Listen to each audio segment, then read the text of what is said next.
Shalom, bien-aimés de Dieu, je vous salue dans le nom de Jésus, notre Seigneur, notre Sauveur. Aujourd'hui, vendredi 25 juillet 2025, nous avons eu la grâce d'avoir le souffle de vie. Et comme je le dis tous les jours, c'est une occasion pour toi et moi de dire merci à celui qui détient le souffle de l'homme, c'est-à-dire notre Père Céleste, celui qui a le souffle de l'homme entre ses mains et qui peut rappeler l'homme à lui quand il veut. Nous devons lui dire merci chaque fois que nous nous réveillons parmi le monde des vivants et nous confier à lui.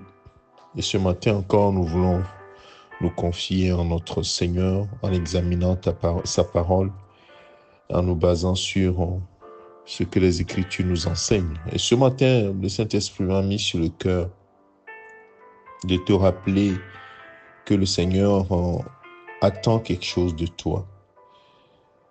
Est-ce que tu sais ce que le Seigneur attend de toi en tant que croyant en Jésus-Christ? En tant que croyant, tu attends du Seigneur. Et ça, nous n'avons pas besoin d'en parler. Chacun a des besoins particuliers qu'il exprime dans la prière. Et durant toute une année, on peut égrener le nombre de besoins que nous présentons devant le Seigneur. Mais est-ce que nous prenons conscience que le Seigneur aussi a un besoin? Le Seigneur a un besoin. Jésus-Christ a un besoin. Jésus est venu dans le monde pour sauver le monde, afin que quiconque croit en lui ne périsse point, mais qu'ils aient la vie éternelle. Et nous qui croyons en Jésus-Christ, la Bible dit que nous sommes sauvés, nous sommes devenus des héritiers de Dieu, co-héritiers de Christ. Mais mon frère, ma soeur, nous sommes encore dans ce monde. Et qu'est-ce que le Seigneur attend de toi et moi? Avant qu'il ne parte, dans Marc chapitre 16, à partir du verset 15, il dit à ses disciples qui étaient autour de lui et à tous les disciples de tous les temps. Puis il leur dit, allez par tout le monde et prêchez la bonne nouvelle à toute la création. La bonne nouvelle à toute la création. La bonne nouvelle du salut. La bonne nouvelle que les gens ne doivent plus rester dans leur péché parce que le prix du péché a été payé afin de les libérer de l'esclavage du péché, de leur donner la vie, une nouveauté de vie, d'annoncer à ceux qui ne le savent pas que Christ est venu, il est mort pour eux et qu'il est ressuscité assis à la droite du Père. Et qu'en croyant en lui, nous ayons la vie éternelle. Nous sommes sauvés par grâce au moyen de la foi en Jésus-Christ. Et donc, c'est cette bonne nouvelle que le disciple ou bien celui qui croit en Jésus-Christ doit véhiculer. Là où tu habites, Jean, qui était à côté de Jésus en train d'entendre cela, Pierre, eux, ils sont partis déjà depuis longtemps. Dans ton coin, dans ta ville, dans ta maison, dans ton quartier, c'est toi qui es là-bas. Alors, tu dois faire ce que Jésus attend de toi. Il faut que tu le fasses. Et encore plus, il dit dans le verset 16, celui qui croira et qui sera baptisé sera sauvé, mais celui qui ne croira pas sera condamné. Est-ce que tu veux que les gens qui sont autour de toi soient condamnés? Parce que c'est avec Jésus, la foi en Jésus-Christ, que la condamnation est levée. La Bible dit dans Romains 8, verset 1, dit « Il n'y a plus de condamnation pour ceux qui sont en Jésus-Christ. » Donc, il faut que les gens soient en Jésus-Christ pour qu'il n'y ait plus de condamnation sur leur vie. Qu'ils croient en Jésus-Christ, qu'ils s'engagent pour Jésus-Christ dans les eaux de baptême en déclarant publiquement qui sont morts et ressuscités pour Christ et qu'ils vivent une nouvelle vie en Jésus-Christ. Oui, il n'y a plus de condamnation pour tous ceux qui sont en Jésus-Christ. Et donc, mon frère, ma soeur, tu es devenu le porte-parole, ou bien la porte-parole de Jésus-Christ dans ce monde. Verset 17 dit, « Voici les miracles qui accompagneront ceux qui auront cru. En mon nom, ils chasseront les démons. Ils parleront de nouvelles langues. Ils saisiront des serpents. S'ils boivent quelques breuvages mortels, il ne leur fera point de mal. Ils imposeront les mains aux malades et les malades seront guéris. » Waouh! Seulement ceux qui auront cru. Ceux qui auront cru seront dotés d'une capacité nouvelle. Parce que celui qui demeure en eux est plus grand que celui qui est dans le monde. Et donc, ils auront reçu une nouvelle capacité, une nouvelle autorité. Et cette autorité, quand ils vont l'exercer au nom de Jésus-Christ, les démons fuiront. Ils vont ordonner aux démons de partir et les démons partiront. Ils vont parler une nouvelle langue, de nouvelles langues. Oui, la langue des anges, la Bible dit. Et si par mégarde, ils saisissent des serpents, ils ne leur feront pas de mal. On l'a vu avec l'apôtre Paul qui ramassait des brindilles pour faire du feu, qui avait un serpent qui l'a mordu, mais il n'y avait rien qui s'était passé. Et c'était sur l'île de Malte, et tous ceux qui étaient là étaient étonnés qu'il ne soit pas mort. Oui. Mais d'autres l'ont compris autrement, ils sont allés, ils ont joué avec les serpents en disant, il est écrit qu'ils saisiront des serpents, et les serpents les ont mordus. Donc on ne parle pas de ça. Ils boiront quelques breuvages mortels. Vous voyez, ils sont empoisonnés. Ils ne savent pas. Hein? Ce n'est pas qu'ils disent, bon, ok, mets le poison dans un verre, moi je vais le boire, rien ne va se passer. Non, il ne s'agit pas de ça. On ne tente pas Dieu. Par mégarde, parce qu'ils croient en Jésus-Christ. Le Seigneur les protège, le Seigneur les garde. Ils imposeront les mains aux malades et les malades seront guéris. Tu comprends que il s'agit de celui qui a cru, du croyant. On n'a pas dit ici un pasteur, un évangéliste, un consacré à Dieu ou quelque chose comme ça. Juste un croyant en Jésus-Christ. Il peut imposer les mains aux malades et les malades seront guéris.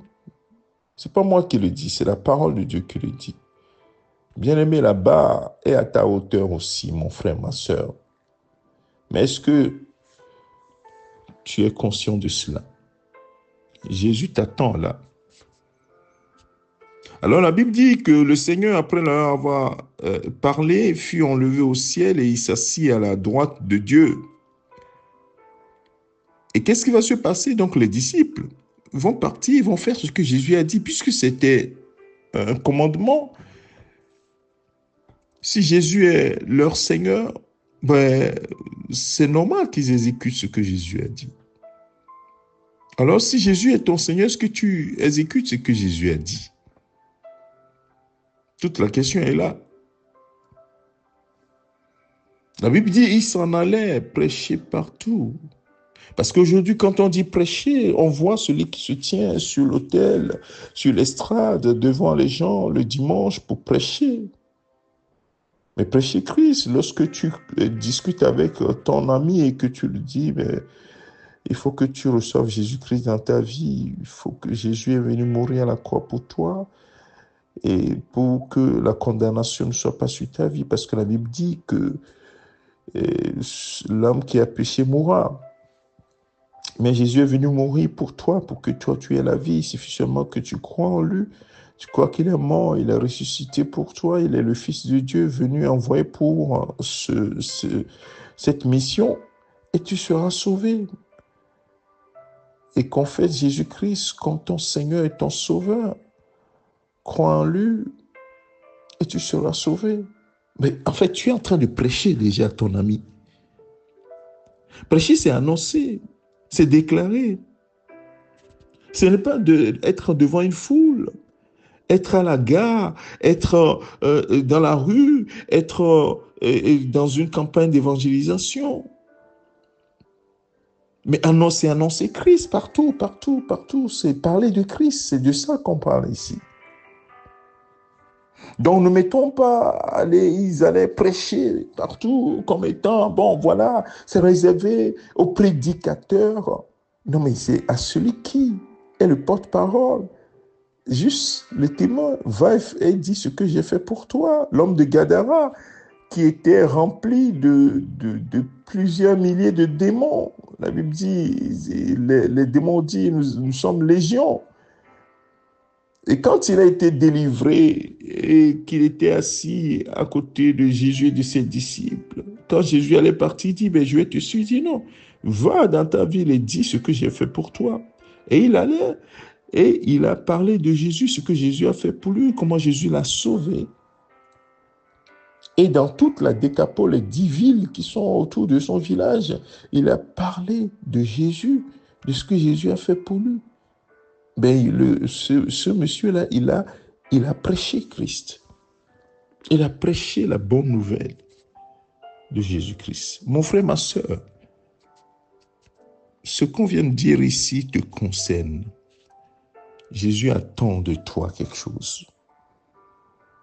Va et fais ce qu'il attend de toi. Tu vas voir si lui ne fera pas ce qu'il a promis.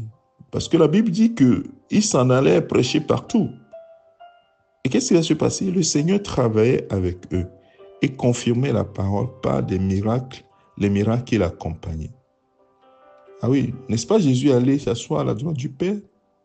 Mais pourquoi la Bible dit ici que Jésus travaille avec eux? Ben oui, Jésus ne laisse pas seul, jamais. Il travaille avec nous. C'est pourquoi il a envoyé son esprit en nous. L'esprit vient habiter en nous. Il dit, je prierai le Père qui vous enverra un autre consolateur, Allos Parakletos, un consolateur semblable à moi, qui sera avec vous, qui sera en vous. Le Seigneur travaille avec eux. Jésus est le même hier, aujourd'hui, éternellement. Mon frère, ma soeur, fais ce que Jésus demande de toi et tu verras que sa présence est plus évidente à côté de toi que tu ne l'imagines. Nous allons prier. Père, merci à toi pour ta fidélité et ton amour. Bénis ta parole dans nos cœurs. Fortifie chacun d'entre nous à marcher selon tes instructions et avoir les regards sur toi. Oui, Seigneur, nous avons des intérêts, mais toi aussi tu as des intérêts sur cette terre. Donne-nous de prendre conscience de cela et de nous occuper de tes affaires, Seigneur. Tant que nous sommes encore dans ce monde, nous devons nous occuper de tes affaires. Seigneur, aide-nous par ton Esprit Saint à nous concentrer sur tes affaires. Parce que quand nous nous occupons de tes affaires, toi tu t'occupes des nôtres. Oui, Seigneur. Merci, Père, de ce que tu es fidèle. Merci, Père, de ce que tu nous fais prendre conscience de cela. Que toute la gloire te revienne. C'est au nom de ton Fils Jésus-Christ, Père, que nous avons ainsi prié. Amen. Que le Seigneur te bénisse. Je te souhaite une excellente journée et un bon début de week-end dans la paix du Christ. C'est ton serviteur, le pasteur Alexandre. Amen.